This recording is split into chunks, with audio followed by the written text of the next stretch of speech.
diabetes, heart disease, Parkinson's disease, just to name a few. Now, let's try to put all of this together into a more practical understanding. The structure of your cells are made up of fats, proteins, carbohydrates, vitamins, and minerals. The foods we eat every single day are made up of fats, proteins, carbohydrates, vitamins, and minerals. Do you hear any similarities? Or is this just a coincidence? Well, definitely not. You can see now why it is often said that you are what you eat. The foods you eat have a major influence on your cellular function because they ultimately become your cells. Now, there are some very specific nutrients that can impact your internal cellular functioning. Let's start with unsaturated fats. Unsaturated fats are necessary for strong cell membranes. Remember I mentioned before that the membrane is semi-permeable? Well, that's thanks to the fluid structure of the fats. However, saturated and trans fats are much more rigid than unsaturated fats. They don't function the same way as the unsaturated fats, and they cause membranes to be much more rigid than is optimal, potentially limiting the functionality of the cells. So diets that are too high in one type of fat, for example, trans fats, might lead to a rigid, brittle cell membrane that cannot communicate as well as if they were comprised of a better mix of fat types. This is one reason why many nutritionists recommend eating all types of fats so that one type doesn't predominate in the diet and end up altering the optimal functioning of those cells. In general, diets high in unsaturated fats will promote healthy cell membranes. Two categories of the unsaturated fats to take particular note of are the omega-6 fatty acids and the omega-3 fatty acids. Omega-6 fatty acids are highly concentrated in foods like walnuts, almonds, and various types of vegetable oils, including corn, soybeans, safflower, cottonseed, sunflower seed, and peanut oil. These are all types of oils that are in a majority of any processed, boxed, prepackaged foods that you probably have in your kitchen pantry. Rich sources of omega-3 fatty acids include fatty fish such as salmon, tuna, cod, and trout. Some seeds and nuts also contain omega-3s, like flaxseed, but to a much lower extent. But both omega-6 and omega-3 fatty acids are essential for good health. However, they play very different roles. Omega-3s have an anti-inflammatory effect in the body, whereas the omega-6 have a pro-inflammatory effect. This pro-inflammatory effect of omega-6 fatty acids may sound bad. However, some inflammation is actually necessary, to some extent. Some amount of inflammation can help to protect the body from infection and from injury. For example, if you roll your ankle, inflammation sets in to immobilize your ankle so you can begin to heal. Same thing goes for a cut. The inflammation shows that an immune response is underway to help fight off any pathogens that might make you sick.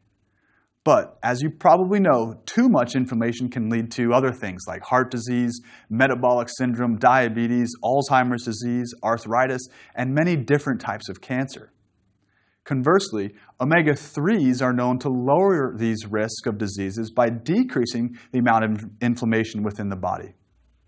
In the current Western diet, the omega-6 to omega-3 ratio has skyrocketed because of the high intake of vegetable oils rich in omega-6 fatty acids. In order to protect the cells from damage, this ratio needs to be decreased. To lower the omega-6 to omega-3 fatty acid ratio, you need to decrease your intake of processed vegetable oils that are high in omega-6 fatty acids, as well as increase your intake of fatty fish, flax seeds, chia seeds, and fish oil, which are all rich in omega-3 fats. Other nutrients required to maintain healthy cell membranes include high-quality proteins, fat-soluble vitamins like A, D, E, and K, vitamin C, whole grains, vegetables, fruits, and lean poultry, and fish will all provide you with these nutrients to keep your cell membranes in top shape. Next, what about the cell nucleus and your DNA? Naturally, it makes sense that since these cellular components are also made up of nutrients, the quality of your food you eat can greatly impact their structure and function as well. But the DNA never leaves the protective barrier of the nucleus. So this means that your DNA is safe from harmful substances that you might eat, right? Well, not really. And here's why. Unfortunately, despite the barrier provided by the nucleus, DNA can be damaged from any excess potential harmful substances, often called toxins, circulating around in the body. Now, toxins is a term that is far too widely used by so-called nutrition experts, but you can produce molecules that damage your DNA. For example, these molecules can come from excess trans fats and high amounts of omega-6 fatty acids compared to omega-3 fatty acids in your diet.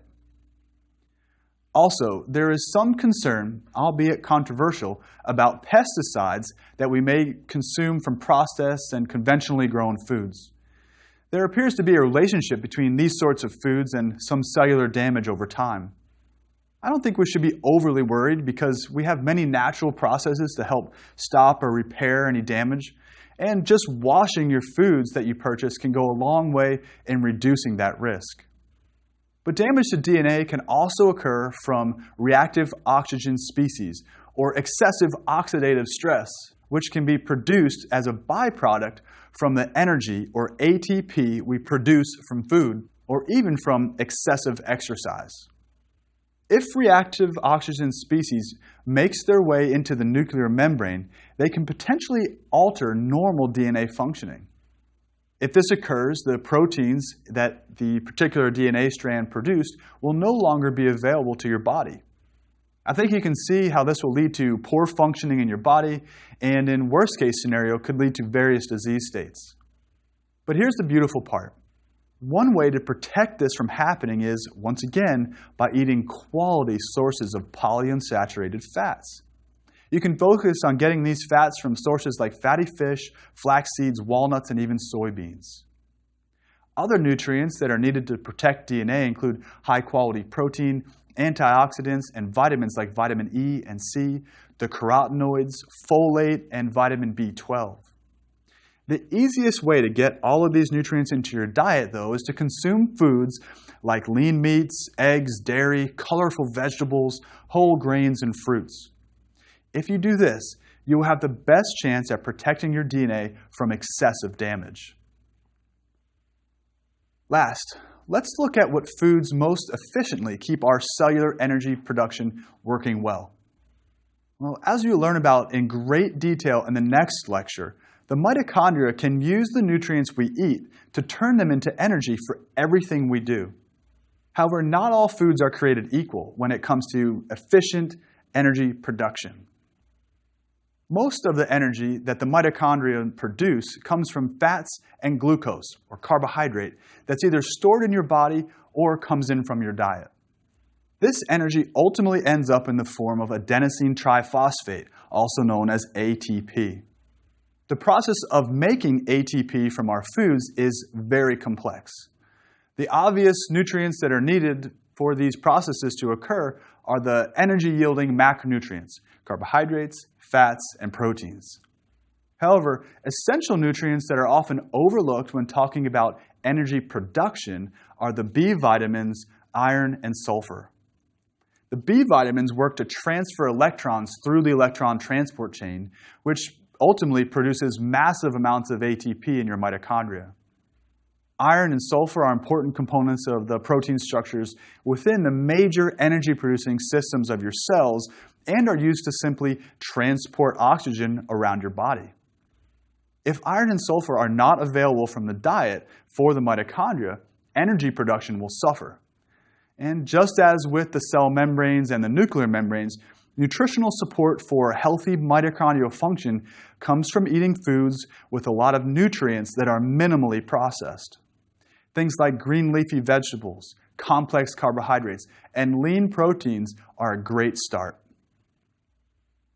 One thing to also understand is that some factors that have nothing to do with food can also impact your cellular health and function.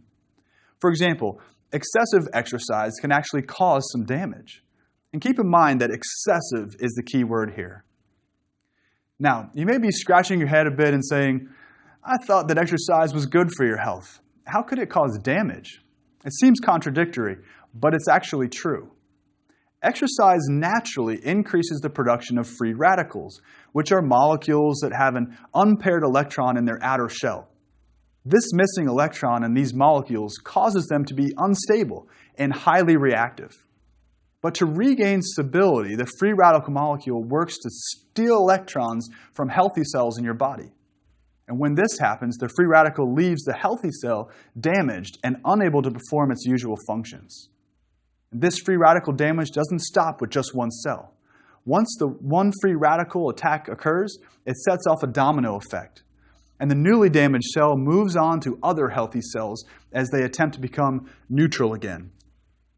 A single chain reaction can lead to thousands of damaged cells just from one intense bout of exercise.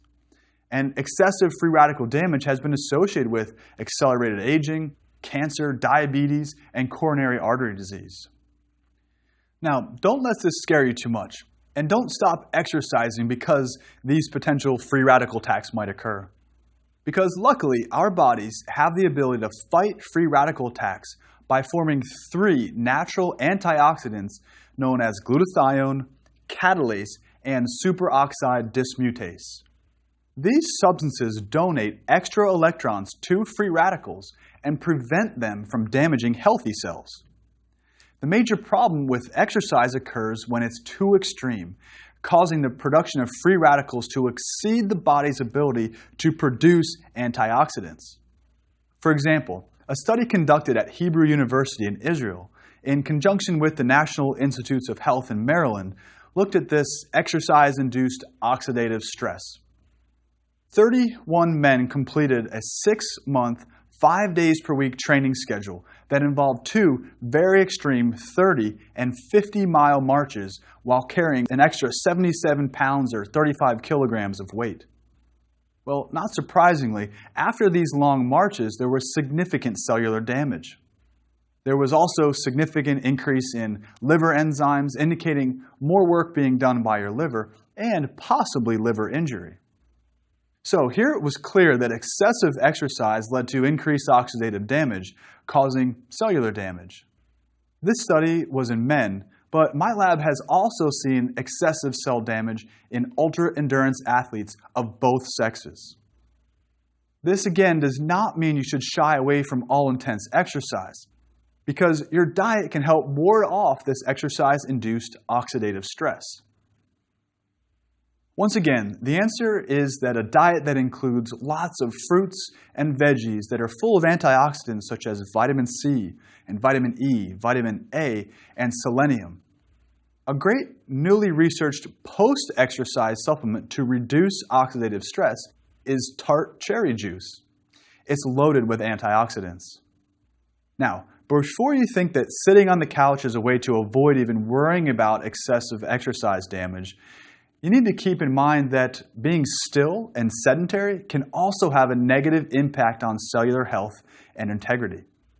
You see, it is well known that sedentary lifestyles are associated with increased cardiovascular disease, atherosclerosis, overweight and obesity, diabetes, accelerated aging, and more. And it's amazing just how long we sit every single day. Yet again, reactive oxygen species are involved here. Oxidative stress plays a major role in these dysfunctions, and what people may be unaware of is that not only does excessive exercise cause this stress, but complete physical inactivity also causes this. In fact, researchers from Germany compared the effects of physical inactivity, or doing nothing, with voluntary running in mice. And after 6 weeks of remaining completely